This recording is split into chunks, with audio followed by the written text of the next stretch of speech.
তো গাইস সকাল সকাল বাইরে হয়ে পড়লাম যে মই পিসি বাড়ির উদ্দেশ্যে। তো কোন কারণে আমি পিসি বাড়ি যাচ্ছিলাম তো তোমাকে সবাই জানাম। তো ভিডিও স্কিপ না করে প্রথম দিয়ে দেখেন। তো আর গাইস যাইতে যেতে একটা দাদার আমার সাথে দেখা হয়ে যাবে, মই নিজেও ভাবি ভাঙ নাই। তো যাই হোক দাদাটা সব জায়গাতে ঘুরে শেষ বদ্রীনাথ কেদারনাথ। তো গাইস যাই হোক দাদার সাথে দেখা অনেক খুশি লাগেছে। হে গুড মর্নিং গাইস, সবাই কেন আছেন? আশা করি ভালোই আছেন, তুমি অনেক ভালো আছেন। তো আজ এখানে বাইরে হয়ে পড়লাম, মানে না ঘুরির বাইরে হয়ে পড়লাম। তো যাই হোক অনেকদিন থেকে ঘুরির বাইরে হওয়া হয় না। তো আজ কোনো এখন কাজ বন্ধ করি ঘুরি বাইরে হয়ে গেলাম। তো গাইস দেখতেই পাচ্ছেন মেন কথা হচ্ছে একবারে মানে ওয়েদারটা এত সুন্দর হয়ে গেছে, মানে করার মতো না। দেখো মানে চারিপাশে জল জমি আছে গাইস। আর মেন কথা হচ্ছে মুই আজ এই ঠান্ডা ঠান্ডা ওয়েদারে তুমি বাইরে হয়ে পড়লাম যে আজ এক জায়গায় ঘুরি যান। তো গাইস স্পটে ঘুরি যান না যান তোমার সাথে সবগুলো এলে শেয়ার করি মেলায়। তো গাইস দেখতেই পাচ্ছেন মানে রাস্তার অবস্থা আমার।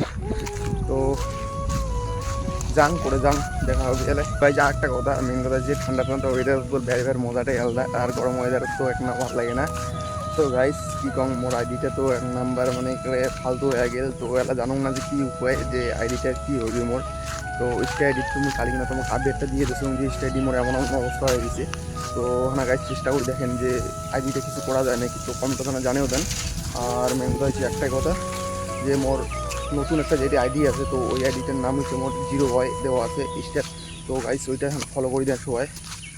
তো মশো কাশি গেছুন। তো আর দেখো মেন কথা হচ্ছে তোমার চারিপাশে মানে জল জমি আছে, তো গাড়িও কম আছে বুঝছেন গাছ। তো গাড়িটা কিনে কম আছে তোমার কখন। তো আমার ফালাকাটা টু আলিপুর যাওয়ার যেটা রোড আর কি।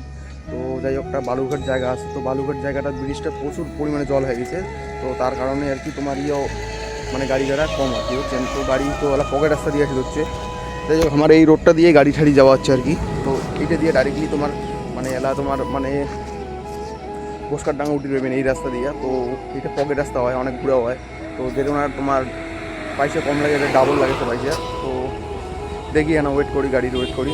তো গাইস কইতে কইতে আমি টোটোতে বসে পড়লাম। তো বেশি দূর যাইবে না, টোটো ফ্লার বাড়ি যাবে। তো অর্ধেক অর্ধেক করে যাওয়া হইবে। তো গাইস আরেকটা কথা মেন কথা সেই দাদাটা তোমার তো হয়তো চেনেন কে, যে সব মন্দিরে ঘুরে শেষ বার বদ্রীনাথ কেদারনাথ। তো যাই হোক আমার বাড়ি পাশতে বেশি দূর নয়, আমার বাড়ি হচ্ছে কাটল বাড়ি, উমার বাড়ি হচ্ছে জগন্নাথনগর। আর গাইস এতটাই মই ডিস্টেন্স ছিলাম যে মানে কোথাও চালাম যে কোথাও পারলাম না। আর গাইস মই প্রথমে ভাবছিলাম যে এই দাদাটা হয় না। তো যখন মুখটা ঘুরালে এই সাইডে তখনই আমি বুঝতে পারলাম যে এই দাদাটাই হয়, যে ইয়ার বাড়ি এটা মনে হয়। তো যাই হোক অনেকদিন থেকে আমি ইয়ার ভিডিও দেখাম। তো চলো গাইস মেন কথা হচ্ছে আজ তো কথা হয় না, অন্যদিন কোনো জায়গায় দেখা হলে কথা কয়ে ফেলাম, তো কোনো ব্যাপার না। তো গাইস আরো একটা কথা যে মেন কথা কয়েকদিন থেকে এত নাগাতার বৃষ্টি হওয়াতে মানে চারপাশে যে এত জল জমে গেছে তো দেখতে পাচ্ছেন। আর গাইস সোনাপুরগান যে যাবো তো গাইস মানে গাড়িগুলো তো মেন সড়ক দিয়ে যার পাশে না। যাই হোক বালাডাঙ্গি যে আছে ব্রিজটা, ওই ব্রিজটা তো প্রচুরই জল হয়ে গেছিল। তো তার জন্য আর কি চারপাশ দিয়ে ঘুরে যাচ্ছিল। তো গাইস অনেকটাই টাইম লাগে গেল সোনাপুরগান আসতে। তো যাই হোক মোর কইতে কইতে চলেও আসলাম পিসি বাড়ি। যাই হোক সোনাপুর থেকে মোর বেশিক্ষণ টাইম লাগে না পিসি বাড়ি যাইতে।